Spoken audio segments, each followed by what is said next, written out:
না কাজ করতে এখন যেটা কি করছিল সবসময় ঠিক করে দিতে হবে। একজনে থাকে আপনারা শুনবেন না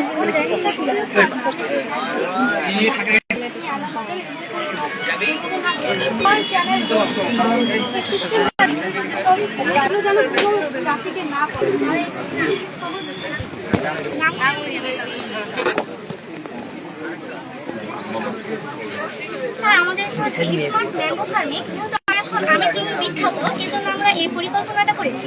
এখানে আমাদের যে বাগান মালিক রয়েছেন ইনি বাগানের ভিতরে থাকুক আর বাসায় থাকুক, দেশের যে কোনো স্থান থেকে বাগানটিকে তিনি কন্ট্রোলে রাখতে পারবেন আমাদের অ্যাপের মাধ্যমে। সেটি আমরা হচ্ছে কি বাগানে অনেক সময় যেহেতু আমরা দেখি যে চুরি হয়, আবার হচ্ছে বাগান অবৈধভাবে কেটে ফেলা হচ্ছে, এক্ষেত্রে আমরা হচ্ছে পিআই আর মোশন সেন্সর ব্যবহার করছি কয়েকটা জোনে ভাগ করে। যেহেতু বাগান এখন 1 বিঘা হচ্ছে 2 বিঘার হচ্ছে অনেক বড় বাগান হচ্ছে, এক্ষেত্রে আমরা কয়েকটি জোনে ভাগ করে মোশন সেন্সরের সাথে এলইডি বাল্ব যুক্ত করব। যখন আমাদের হচ্ছে কি কোনো ব্যক্তি অবৈধভাবে বাগানে ঢোকার চেষ্টা করবে তখন আমাদের হচ্ছে উল্টা আলো বাগানে ঢোকার চেষ্টা করবে, তখন আমরা এই যে আমাদের এখানে আলো জ্বলবে, এই মোশন সেন্সরের কারণে আমাদের এখানে আলো জ্বলবে।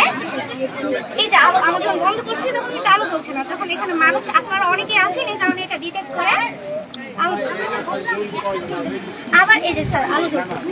যখন বাগানে কীটনাশক প্রয়োগ টাকা অপচয় হচ্ছে, শ্রম অপচয় হচ্ছে, এক্ষেত্রে আমাদের হিউমিডিটি এবং হিউমিডিটির আর্দ্রতা কত, ফলে আমরা বুঝতে পারবো যে বৃষ্টি হওয়ার আশঙ্কা আছে বা হচ্ছে নেই। সেক্ষেত্রে আমাদের এই বিষটা আমাদের কীটনাশকটা আমরা প্রয়োগ করবো, ফলে আমাদের টাকার অপচয় হবে না, শ্রমের অপচয় হবে না।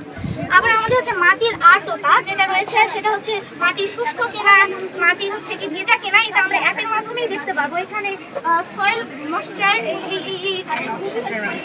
যখন মাটি আমাদের